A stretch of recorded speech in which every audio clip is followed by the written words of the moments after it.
Good morning and welcome to Friday Chapel. This is our homecoming chapel, and this morning we're going to celebrate some things together.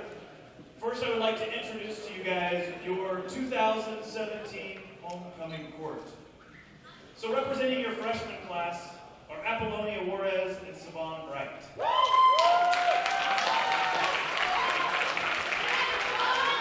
Apollonia is from Dallas, Texas, and when asked is what thing she can't live without, she said, I can't live without my family and my friends.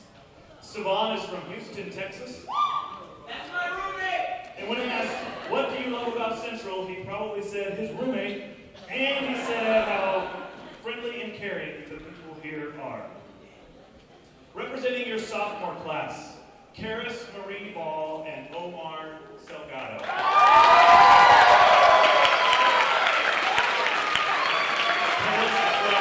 Oklahoma, and when asked what is one thing you can't live without, she said, I cannot live without laughter. Omar Salgado is from Bedford, Texas, and when asked how has your experience at Central impacted you, he said, my experience at Central has made me grow as a person and in my faith. Representing your junior class, Chelsea, Nimmo, and Bryan Scott. Chelsea is from Joplin, Missouri. When she was asked what is the best advice you've ever received, she said, always have faith. Bryan Scott is from Flowerville, Texas, and when asked what are your hobbies, he surprisingly said, hunting, fishing, baseball, and politics. And now representing your senior class, Jamie, Ann Barrett, and Jayke Maples.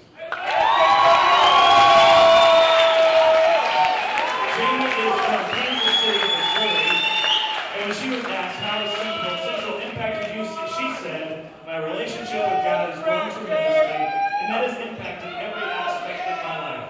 I've become overall a happier, more determined, motivated, caring, and loving person.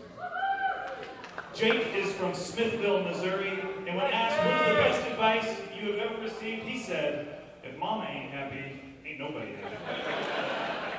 Also representing your senior class is Bethany, Morford, and Todd P. Nelson. Bethany is from Medicine Lodge, Kansas, and when asked what is one thing you can't live without, she said, peanut butter. Todd P. Nelson is from Wichita, Kansas, and was asked what is your favorite memory from Central, he said, many late-night study sessions which gave way to coffee and board games. Also representing your senior class, Sarah Post and Joshua Jett Taylor. Sarah Post is from Caldwell, Idaho. She said, asked, what is one thing you can't live without? She said, love and support from my friends and family, but ultimately my covenant relationship with God. Josh is from Newport News, Virginia, and when asked what is the best advice you've ever received, he said, it is better to die being a witness than to live saying nothing, and never to be afraid of the future you don't know when there's a God that you do know. Your 2017 homecoming court.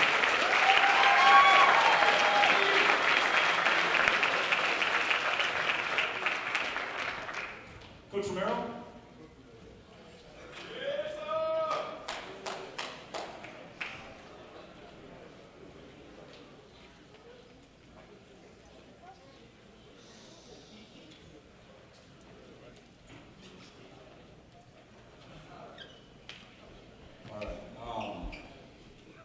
Justin, we had a team retreat, so our guys kind of just finished up their conditioning season for all September. They were doing 2 days, it was pretty hard. And how we kind of celebrate that every year, we take the guys away off campus and kind of share with Justin kind of what happened over the weekend. And he asked if we could come up here and kind of share and celebrate some of these guys' decisions. So on Friday, we leave to go to Salina. We took the guys to a retreat place down in Salina, Kansas at Webster Conference Center. And during that time, we take their phones away the Friday night, kind of have a fun skit night where the returns kind of impersonate the new guys impersonate the returns, kind of a pretty fun night. And then Saturday we'll wake up, do a ropes course, all about team building, team bonding, and trying to get these guys to maybe break down some walls while they're there. And so do that, kind of have some fun in the afternoon, doing a zip line, and just enjoying each other's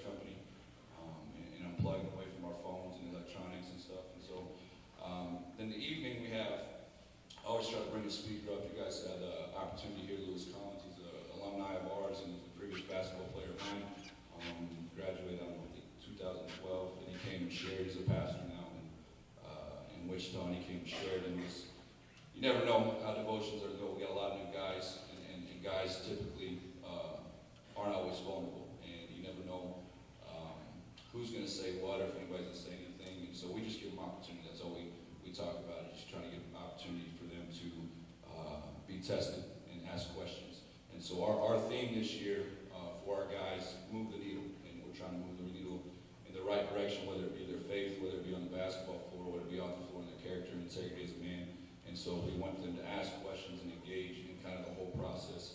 Well, during that time, the guys got really engaged with what Lou was sharing, and we ended up going 2 hours. And during that time, these 3 young men, without any hesitation, when Lewis had, asked if anybody wanted to make a decision tonight in their faith, Antonio Daniels from Alabama, Bobby Green from Texas, and Khalees Thomas from Wichita, Kansas, stood up right away and said, you know what, I don't got it all figured out, and I know I need help. And so trying to do it on my own is not working. And so they said, I want to make a stand and accept Christ that night. So we want to celebrate these guys, and I'm really proud of these guys because in a day and age where it's so hard, you guys face the pressures of maybe Christianity's not cool or it's not the bold thing to do. These guys took a step and being bold that evening and broke down some walls, and to hear some of these stories. And I recruited all these young men, but to hear some of their stories, it's extremely humbling. But I'm excited to now call them brothers in Christ, and we're excited to hopefully celebrate these guys. I know what they know, and we're in the process, hopefully, trying to connect them with a mentor to disciple them and help them along that journey, because it's not going to be easy, but we're definitely excited about these guys decisions. So you guys can clap it up.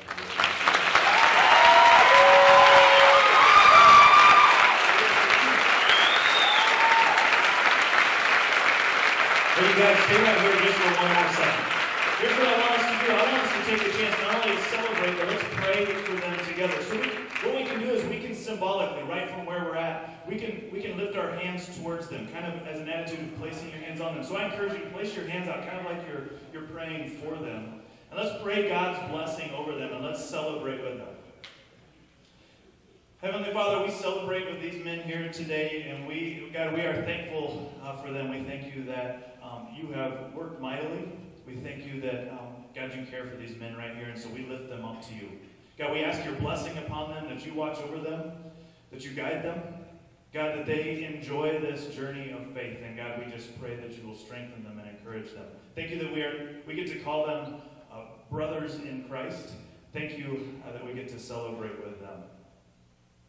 God, we celebrate with the angels in heaven, and we thank you. We pray this in Jesus' name, and we all say, Amen.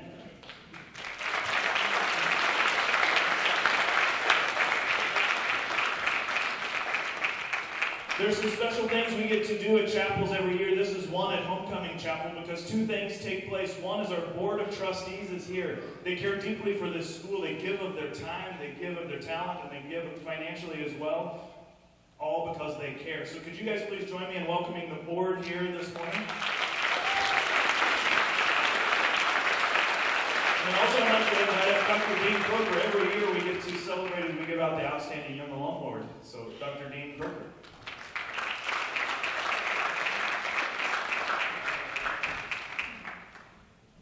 Thank you, Justin. Kristen, come on up.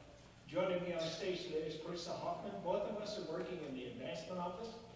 And it is truly my honor to introduce to you the 2017 Young Alum Recipient, Melvin Sanders.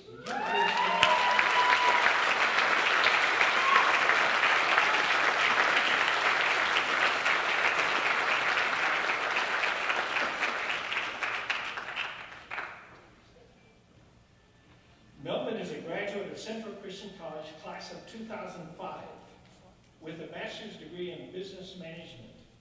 Currently, he is serving on the Central Board of Trustees as a secretary.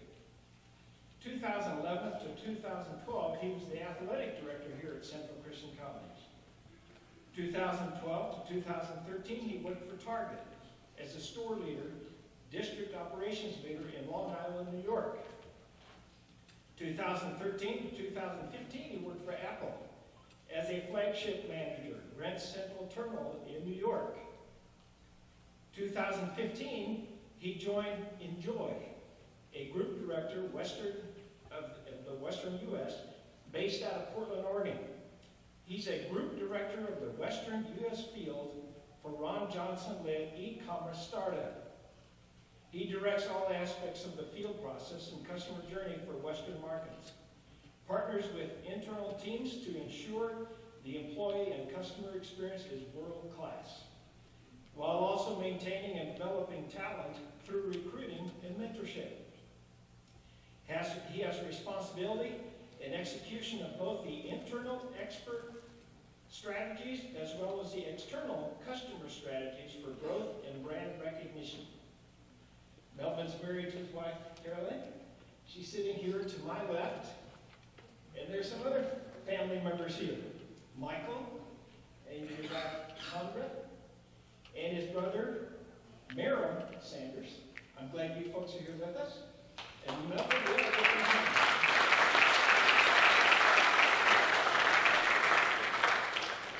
by the way, Melvin, your big brother said he's real proud of you. That's now being recorded. Melvin, it is my honor to present to you the 2017 Outstanding Young Alumnus Award in recognition of your Christ-like character, leadership, and service.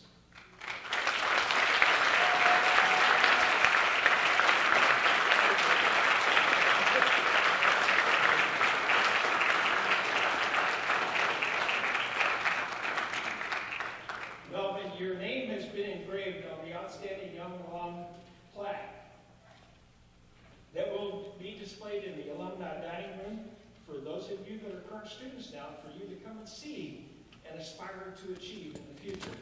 Help me welcome Melvin D. Sanders.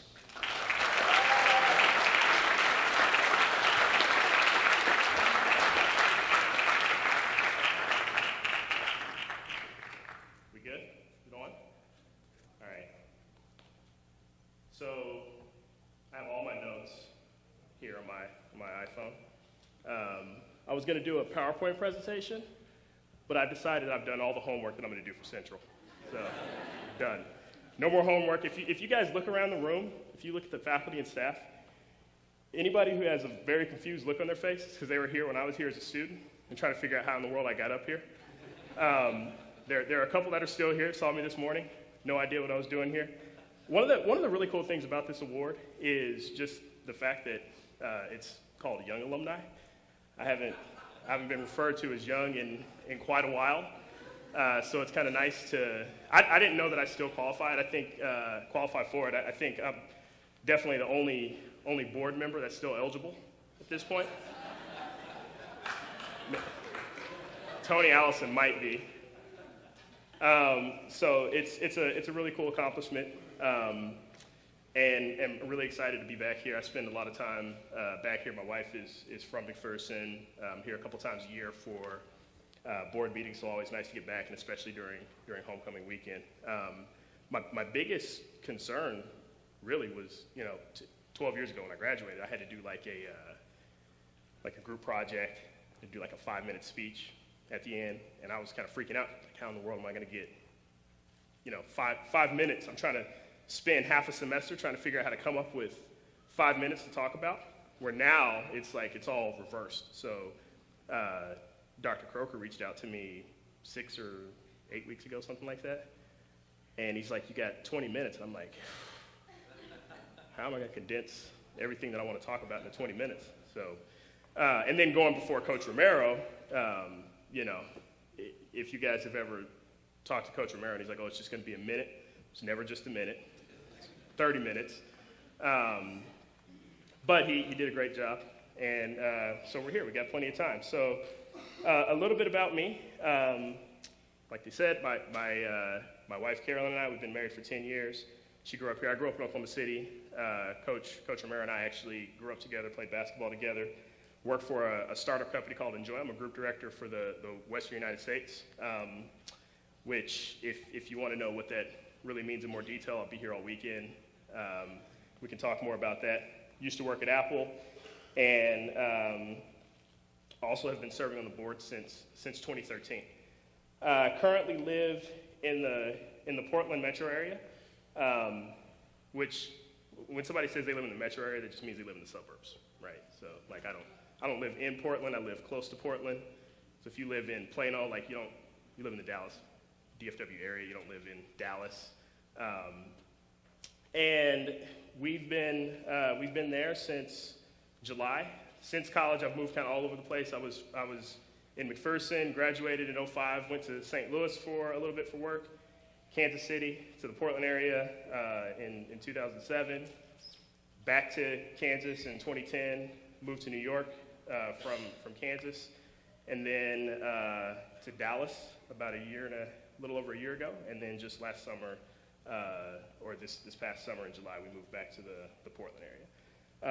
So this morning, I just really want to share a couple of quick things. I want to first off just give gratitude to some people that have been incredibly important in my life, and then just share 3 quick things that I would say since college have been just some really crucial learns for me. Just things that if I was to go back and say it's 2005, I'm sitting in chapel. What are some things that would be great to hear that could be coming up later in life? That's kind of what I want to share with you guys. So. Quick question for you guys is, if you're a really smart student, raise your hand. I have a question for you. Right here. Really smart student? Okay. Where is Mount Rushmore located? South Dakota. There you go. South Dakota. Okay, so. Oh, great. You've been there hundreds of times, so the next part of this question should be no issue. If you answer this, then we're just going to let you guys out of class for the rest of the afternoon. Can we do that? No? Did I just make it weird? You can't, no, if you answer it right, we can't let you out of class, but for bonus, who was on Mount Rushmore? George Washington. Yeah. Theodore Roosevelt. Abraham Lincoln. And Thomas Jefferson. There you go. Very nice. So raise your hand if you didn't know where Mount Rushmore is. Put your hands down. Let's tell people that. Know where Mount Rushmore is. So I bring up Mount Rushmore because people always have, you have different Mount Rushmores for different things. Some people say, well, what's your Mount Rushmore of fast food restaurants? What's your Mount Rushmore of favorite rappers? What's your Mount Rushmore of best athlete? What? What basketball players? Who's your Mount Rushmore basketball players? What do you have?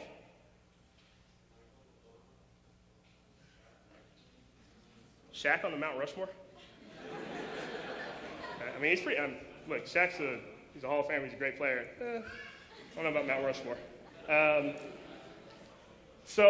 said that all that to say I want to talk about some of the people who have been, I would say, for my personal life, just my Mount Rushmore of individual influencers. I always kind of believe that it's important to have somebody or have people that you really pour time into and who you mentor. But on the other side of it, I think it's also really important to make sure that you're being mentored. Make sure that you have people in your life who can encourage you, who can really help get you to another place that maybe you wouldn't be able to on your own, but with their guidance, with their help, they can kind of help you achieve new levels of your potential that you didn't realize that you had. So for me, the first person I would mention, which he used to be a professor here at Central. Most of you as students probably have no clue who he is. Most of the faculty, I'm sure, does know who he is, Mr. Rick Hill. So Rick Hill told me something, I want to say it was my freshman year, and he had this quote that he would say, and it was, believe nothing of what you hear and about half of what you see. And it at the time it was just like, okay, well, if I see it, why wouldn't I believe it? But it makes a lot of sense now.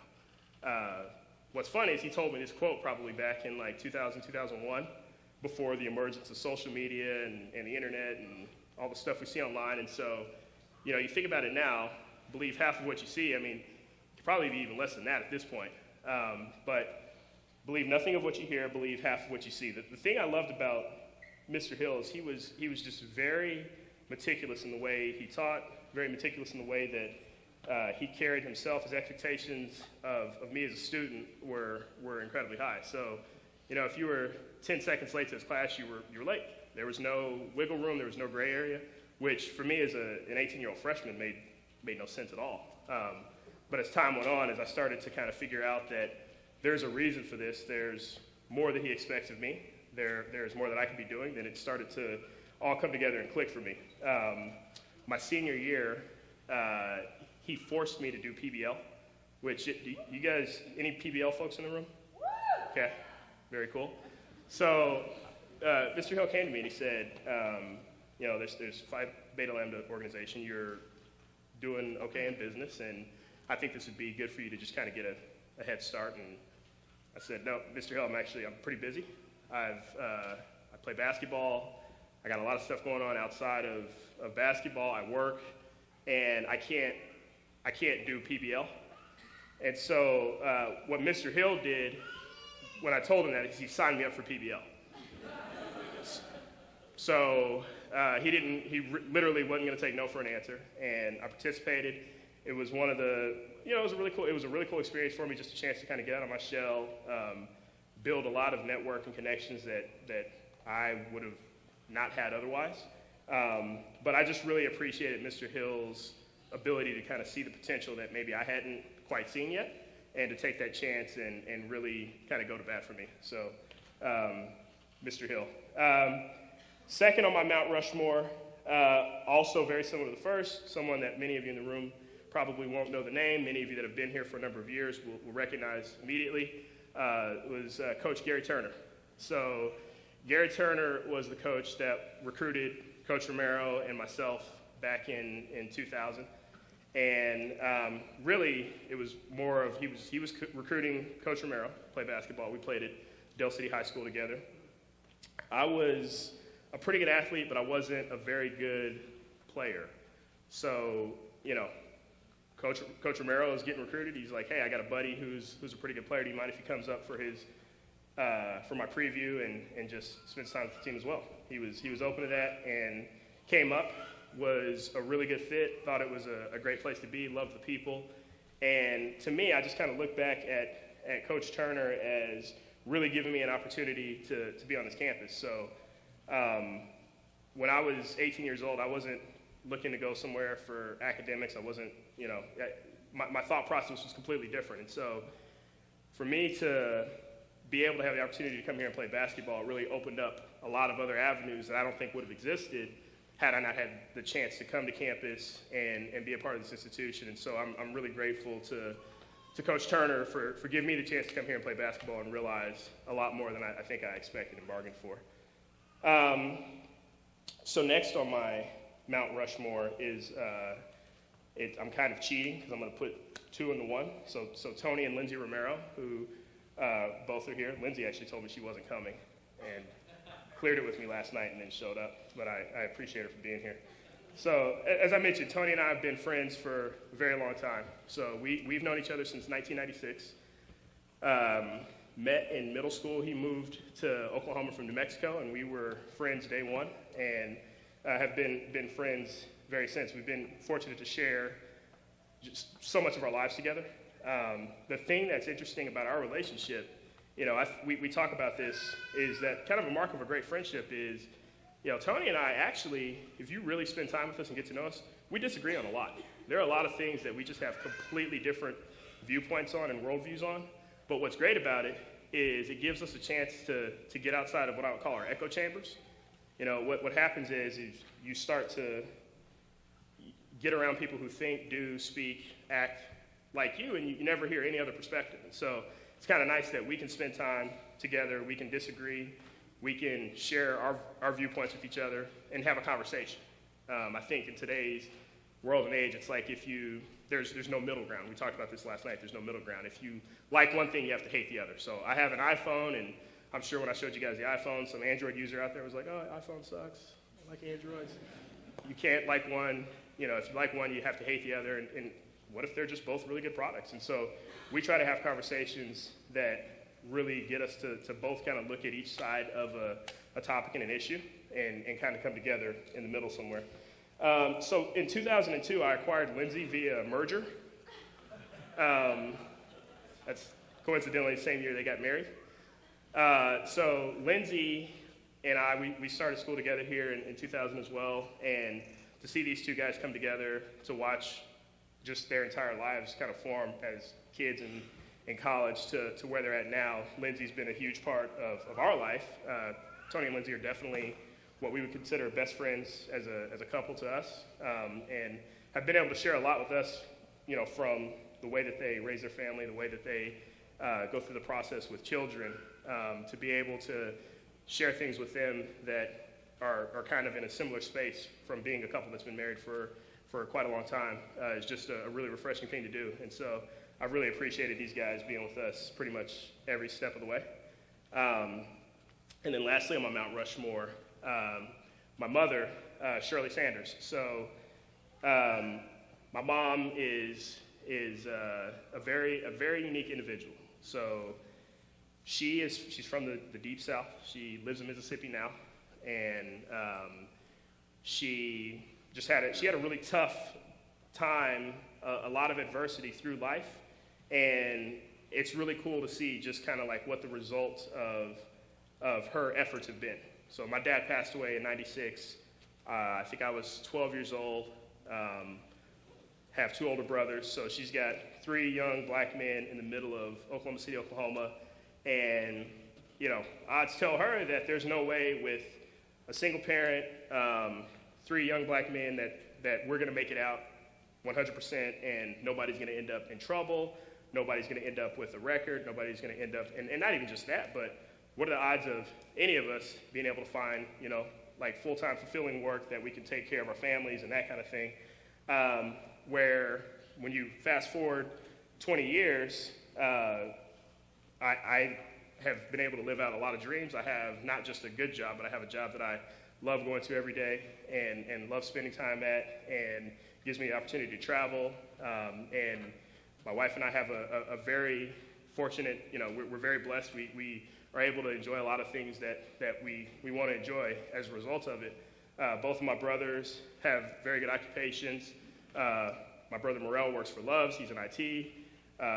Mike is also in IT.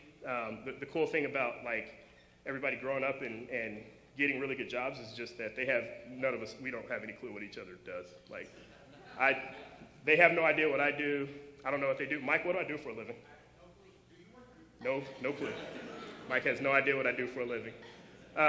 But I think it's just kind of cool to look back and really see how my mom kind of approached this adversity. She lost a person that she had 3 children with. She lost someone who was someone she was married to, and to really not only compartmentalize and approach that adversity, get through it, but then to deal with the action of, now I have a task of raising 3 young men and making sure that they get into a place that puts them in a better position than I was, I think is really amazing. She also never gave me any inclination that I was any different, or that I couldn't accomplish anything that somebody else couldn't accomplish. And so, excuse me. So it was just kind of it's a process when people kind of ask, about my upbringing. I work in a very white occupation. Silicon Valley startups are predominantly white men, and there's very few women, there's very few minorities, and it's just it's a very different place. And so a lot of times I go to ask for someone who's in leadership and in a company like that, it's something that is kind of rare. And so when I get asked the question, well, what was different about you? And I'm like, well, I never just looked at my circumstances being any different. I recognize that there are a lot of things out there that exist. Of course there's prejudice, of course there's racism, of course there's a lot of things that are systematically in place, but for me, I feel like I have to focus my time on my effort. I have to focus my time on what I can do, because I can't control what other people think or what other people say. All I control is my effort. And so that's been my approach throughout the process. And if I haven't got opportunities because of any of those reasons, I don't have time to think about it. I don't have time to process that. I've got to move on to whatever the next opportunity is and find a way for me to continue to improve. And so that I think has been instilled in me from a very young age from my mother, and I just really appreciate her and love her for that. So that's my Mount Rushmore, and I want to share with you guys a couple of things that have been crucially important to me since I left college. So the first thing that I learned, well, I don't know if it was in this order, but the first thing that I'm going to tell you I learned over the past 12 years is that as humans, we're incredibly selfish. We're just an incredibly selfish people, and it's the way we're wired. If you think about it, every experience you've ever had in life, you've been the star. Like it's come from your point of view, right? Everything that's ever happened, even right here today. Like, I'm being recognized for outstanding young alumni, but really you're the star of the show in your own mind because you're seeing it from your perspective. It's from your point of view. And so it's really hard for us to kind of get outside and see other viewpoints when we're kind of wired to be the one that has the primary perspective. I think one of the things that's important is to understand that we are selfish, but there are ways that we can overcome that. There are ways that we can participate and help others. I think one great way is just listening. Listening to people is a very underrated skill, and it's something that rarely happens. A lot of people will listen, but it might just be for if you can watch a conversation happening. You get to lunch today or tonight, dinner, you're hanging out with a group of friends, and you can see this happen constantly where someone's talking, the other person's listening, but you can just see it in their body language that they're done listening and they're just waiting for that break so they can jump in and start talking, right? And you guys will notice this more and more, and you should keep each other accountable, call each other out about it. It's kind of funny. But if you just listen to really hear what a person has to say and really listen to understand what their perspective is, take a moment, process what they're thinking, you'll be amazed at just how much more understanding you have of the people around you, your peers, the world. So I would definitely encourage you to do that. The second thing that I've learned is understand journey versus destination. So I think that one of the challenges here is that it's so easy to just carrot chase and get into this process of I'm in middle school, I can't wait to get to high school. I'm in high school, I can't wait to get to college. You guys walk me through this, okay, right? So you're in elementary, okay? What are you looking forward to next? What? Nap time? Well, can't argue with that. Elementary, you're looking forward to middle school. Middle school, you're looking forward to high school. High school, you're looking forward to college. You get to Central, you're looking forward to getting married. Starting a new job. Yes. Correct. Starting a new job.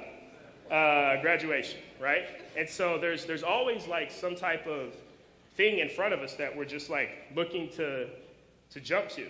And what happens is, right now you're at Central. How many freshmen are in the room right now? So you guys are all freshmen. Just got here, you excited. How many seniors do we have? See how different their faces look? So the seniors, you guys are ready to graduate. You're ready to get on and start the next phase. But to me, one of the things that's been kind of this process since I graduated is you've really got to just take a step back and understand that the journey that you're in is that's the destination. The fact that you guys are here surrounded by some of your closest friends, there are people that you'll spend time with here that once you graduate, you'll never spend time with on a regular basis for the rest of your life. There's some people that you'll have as friends for the rest of your life that you met here, but the journey part is the really fun part to be involved in. And so for me, I could look at what I'm doing right now and say, oh, I can't wait till the next promotion. I can't wait till the next this, the next that, the whatever. But I'm having a lot of fun right where I'm at. There's no reason for me to just be so focused on the next. It takes you out of the present, and ultimately, if you're not focused on what you have in front of you, you're never going to get to the next. I tell a lot of people that work with me right now, it's like, I'll hire somebody and hire them as a manager, and maybe the next role is senior manager. So they get hired and they're just like, what do I got to do to be a senior manager? I'm like, you don't even know what you have to do to be a manager. Just like focus on your role, where you're at, what you're doing, understand the nuance of your job and what you're doing on a daily basis. And the unintended consequence of that is if you love what you do and you're really active in your daily life, you're going to end up achieving a lot of the goals that are at the next place. So probably the final and what I think is maybe the most important of the things that I've learned is adversity is going to show up. The thing about adversity is you can't control when it appears. Sometimes you can control how it appears. There are times when we create our own adversity. There are a lot of times when adversity just shows up and there's nothing we can do about it. You think about what happened earlier this week in Nevada, right? Like, you're out enjoying a concert, you can't control the fact that this event happens and now you're faced with a lot of adversity that you didn't ask for. And it's not necessarily fair, but it's going to happen. And so adversity can come in a lot of different forms. It could be, a loved one passes away. It could be you lose a job. It could be a natural disaster. There could be a number of things. A relationship doesn't work out the way you hoped it did. It should. The one thing that's really great about adversity is everybody gets it, no matter what background you are, where you come from, whether you're rich, whether you're poor, everybody gets adversity. But my favorite part about adversity is that we all get to choose how we respond to it. And so if, I got adversity. I got, my dad passed away when I was young. I didn't come from particularly, financially stable home or background, but I got to make choices and decide what I wanted to do with that. We all get to get the same opportunity to make the decision after the adversity shows up. Being positive, trying to find a path, find a way out, creating goals around it are going to get you in a much different place than it will if you just let the adversity take you down and completely destroy you. So those are my 3 points. So now just one last thing I want to share with you guys. And first, Carolyn, could you come up here for a sec? No, don't be nervous. Not like I'm going to propose. We're married. It's okay. Come on up. Hi. Hello. How do you feel right now? Great. Love it. How do you feel about public speaking? It's all right. Good? Yeah. You got anything you want to share? No? Have a great day, everyone. Okay. Hold on. It's not over yet. Okay. So I planned this. It's in my notes. Oh, See that? Have Carolyn come up. Don't be nervous. I'm going to just read my notes for a second here. Try to hold her hand. If she doesn't hold your hand, just turn it into an awkward side hug. So I had a plan B. That's probably another thing that's important. You're Is planning. always have a backup plan, right? So, obviously, you guys didn't think that I was stupid enough to leave my wife off of my Mount Rushmore of influencers. The thing that's really cool about our relationship is Carolyn always knows when I'm wrong. You're welcome. That's humorous. Carolyn can also tell me when I'm wrong. And there have been a lot of things that, through the course of 10 years married, 12 years together, you're inherently going to learn from a person that you spend so much time with and you share so many things in life with. Compassion, kindness, caring for others. The importance of positivity and attracting the things that you want into your life have all been things that have been, really taught to me through my relationship, through my marriage. And it's something that has been a really interesting journey for us. Her patience has always overcome any challenge or any struggle that we have. The last 10 plus years, she's always kind of supported in whatever job move we've made, whatever opportunity I've been able to get. And I think what that's taught me is that, we all need to do the same to support each other. I need to do the same to support her in the things that she's pursuing, the things that she wants to do. I had a pet peeve of mine happen the other day. I was in Seattle. This wasn't a pet peeve. This has nothing to do with you. I don't want you to. Just Okay. keep going. Qualifying. So I'm in Seattle, and I'm holding the door open. A lady walks through the door. Can you guess what happens next? She didn't say thank you. She didn't say thank you. Exactly. She didn't say thank you. So she walks out the door, and I'm just like holding the door, and I'm like, okay, so she's not gonna say thank you, and that's always driven me crazy, and I kind of started to think through this, and I'm like, really the importance is you should be doing things for people based on what you want the desired outcome to be, not based on what you're going to get in return, right? So if I want to hold the door for someone because I think it's the right thing to do, not because I'm expecting that they're going to say thank you, or not because I'm expecting something else. If I'm going to do a nice deed for somebody, it's not because I'm looking to be recognized at the next meeting or recognized in front of your team. Just do it because it's the right thing to do. And I think that's something that, through my relationship, Carolyn has taught me a lot of. Is she doesn't do things for me to get recognition or to get glory for it. She just does things because it's the right thing to do. It's the human thing to do. So that's probably the last of my learns. I think it's just it's a really nice thing to think about, that when you operate out of love and you do the things that are the right thing to do and the kind thing to do, the results that you desire are going to be there. And so, guys, that's what I would leave you with. Thank you, Central Christian College. This is a family to me. Thank you to my actual family, my biological family, and for traveling from Oklahoma and Texas today. Really appreciate that.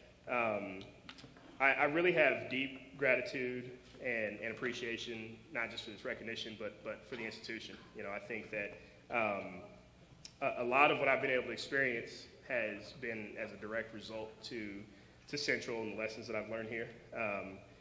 I never coming here as a freshman in 2000, the life that I've been able to be a part of, participate in, the way that we've been blessed in our marriage, I never would have dreamed possible. But I think, to me, it's just a direct result and correlation of the people that we have on this campus. It's a direct result of the amount of time and energy that gets poured into us on a daily basis as students here. And it's, to me, just this award to me is really just more of a complete confirmation of the work that can be done here. So really appreciate it. Thank you guys for giving me the opportunity to actively participate in my dreams. Thank you, guys. Who do I give this mic to? Are we done? No, we're not done. Stay seated.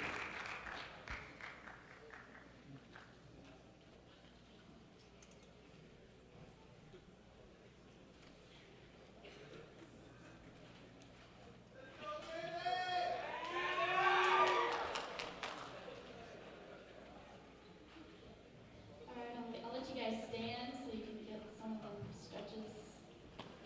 Been sitting for a while. So this morning has been a little different, but we're gonna go ahead and close with worship and singing. Can we get the words on the screen? If they're not already there. Doxology. I grew up knowing this song, but I didn't know that some people just don't know this song because, they didn't grow up listening to it too. Okay, so the words are up here. People will go off in harmony just where they're comfortable. Just follow the melody line if you can, but this is just one of the really cool ways that we can come together.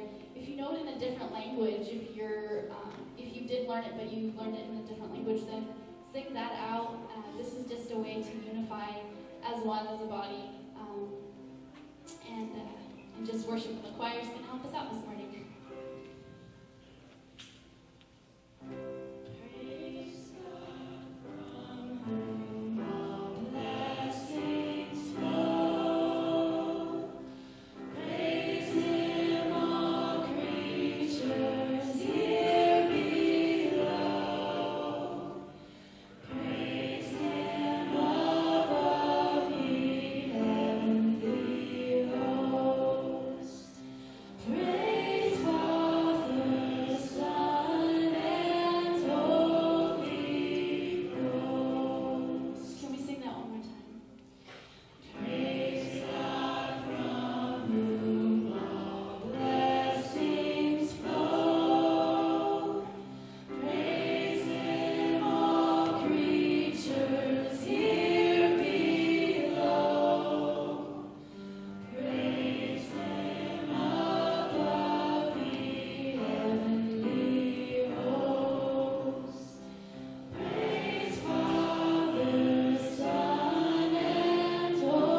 Joy. It's a little rendition of Joyful, Joyful that you might recognize from Sister Act 2.